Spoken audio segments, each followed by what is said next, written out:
This game right here is the very first Ben 10 video game that was released on the console. Now you might be asking, like, are you sure this isn't a Flash game? You know, this is exactly how a Ben 10 Flash game would look, and you would be very correct in saying that. But believe it or not, this is actually a full-fledged video game that released on the console. I believe the game came out sometime in 2006. It came out when Ben 10 was still brand new, and you're probably asking why you never heard of this game. Well, this game was exclusively released on a console known as the HyperScan. Now you're probably wondering, what the hell is the HyperScan? Well, it's actually a console that was made by Mattel, the same behemoth of a company that makes like toys and figures. So the reason why they made this whole console, it had a gimmick. It could scan these custom cards that were designed for the games on the console, which actually sounds awesome. It sounds like some precursor to Skylanders. So the idea of having a Ben 10 game released on a console where you scan cards to play as different aliens, that actually sounds awesome. But the biggest issue with the game is the cards themselves. Let me explain. They're actually pretty expensive, and some of the characters are pretty rare to come across. So your best bet of getting the character cards are by opening the packs, and the packs are very expensive nowadays. On top of that, there's also 80 different cards for the game. I'm not joking. 90% of the cards are pretty useless too. They're just assist cards that you probably won't bother trying to scan. And the worst part is, a lot of the content is locked behind the aliens, so you actually have to own the cards to actually progress in the game. So this is like a borderline EA game console. I don't even own a HyperScan, and you guys are probably wondering how the hell I even got gameplay of this game. Well, it turns out somebody unfortunate has put the time into making an emulator to play HyperScan games, and I actually figured out how to set up this game and how to actually play as the different aliens. So I figured I guess I would play the game just to show you guys how bad this game is. Did I regret playing this game though? Absolutely. You guys have to see how bad this game is yourselves, so stick around.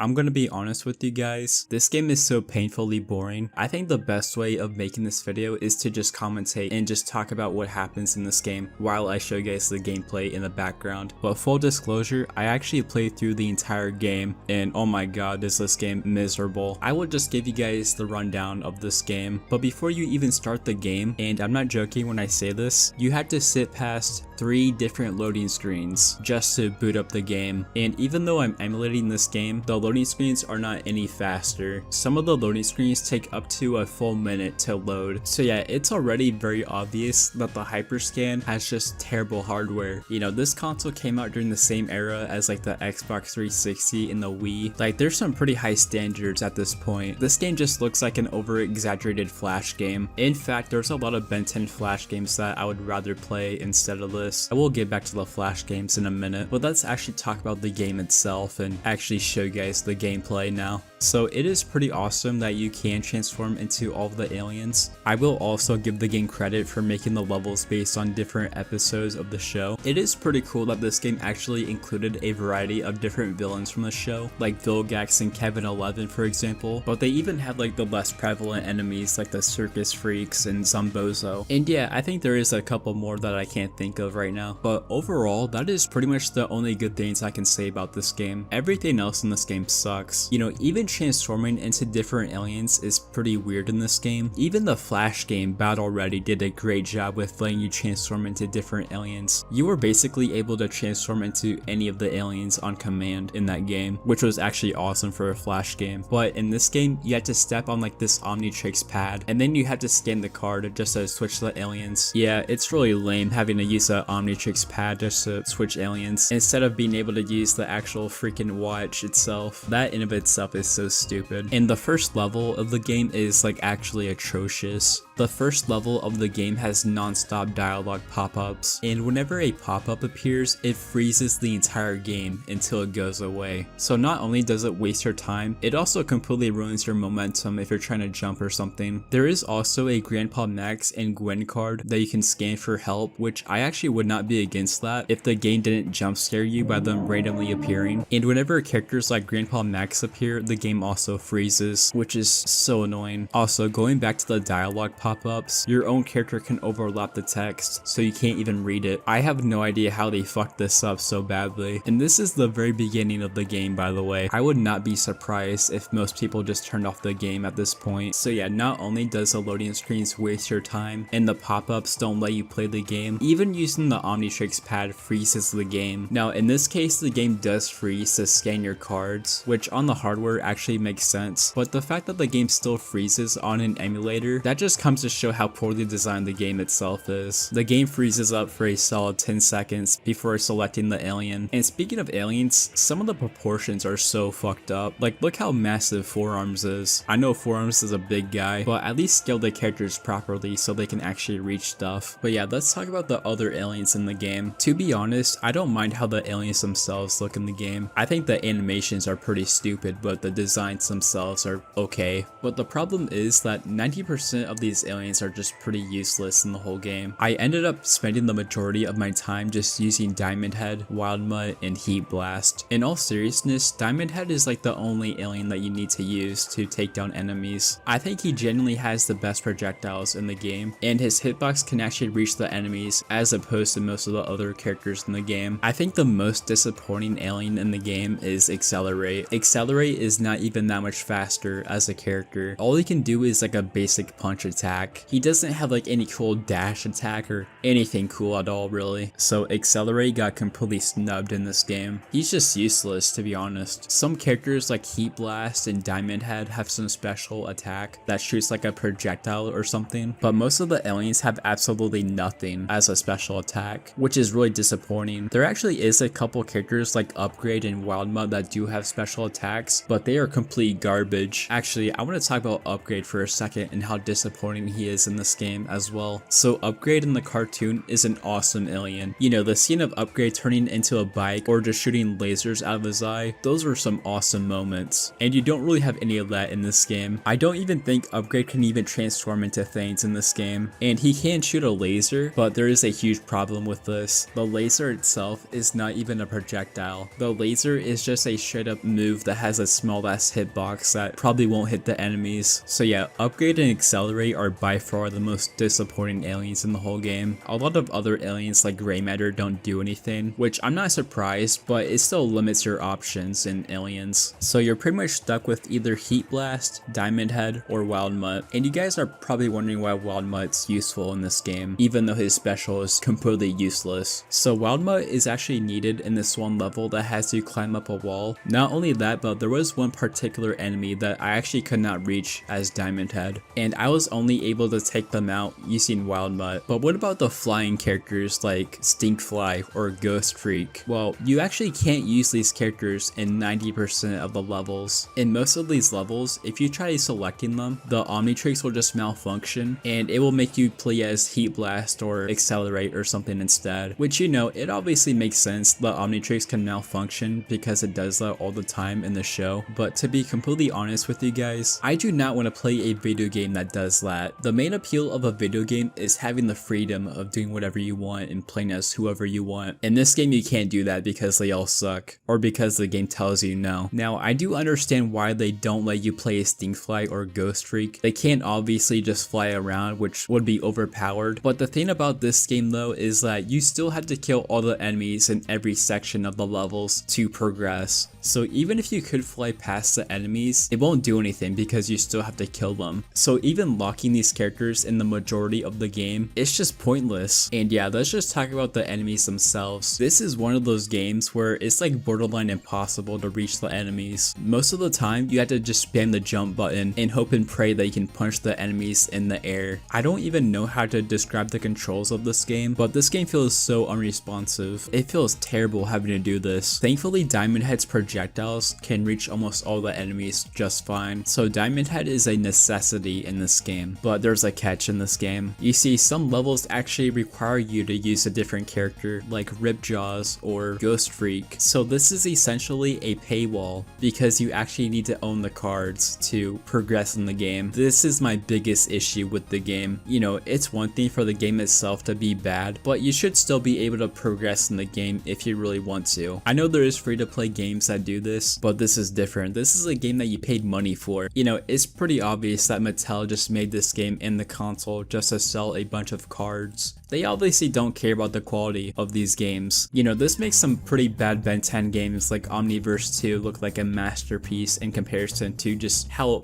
garbage this game is. But yeah, let's talk about what happens next. So once you actually beat the first level, the game actually will not save your progress. To save the progress, you need a Ben Tennyson card, and you have to scan this card every time you beat a level just to save your progress. Man, that is ridiculous. The second level also pretty much forces you to use Heat Blast because he doesn't take any damage to fire. I tried beating this level with different aliens just to see if it was actually possible, and I don't think it is. You take way too much damage from the fire, so I'm pretty sure you actually need the Heat Blast card to beat level 2, which is great. I like that. Oh, do you guys also want to hear another thing about the levels in the game? The levels are actually sectioned off. So basically what I mean, you had to sit through multiple loading screens just to beat one level in the game, and I already told you guys how long the loading screens are. These loading screens are not any shorter than the ones in the main menu, so you just have to sit there and wait for all these loading screens. I also want to mention how abrupt the levels are. A lot of the time the levels will just abruptly end after collecting a key or reaching a door, but I think the worst one is the game forcing you to switch to an alien. Like right here, it's telling me to switch to Ripjaws, so I switched out to Ripjaws, and the game immediately puts me in another loading screen just to put me in the water. Like, oh my god, man. There's also some bosses that just spawned out of nowhere, so if you just walk around, they just appear out of nowhere. It scares the shit out of you. Whoa, what the fuck is that?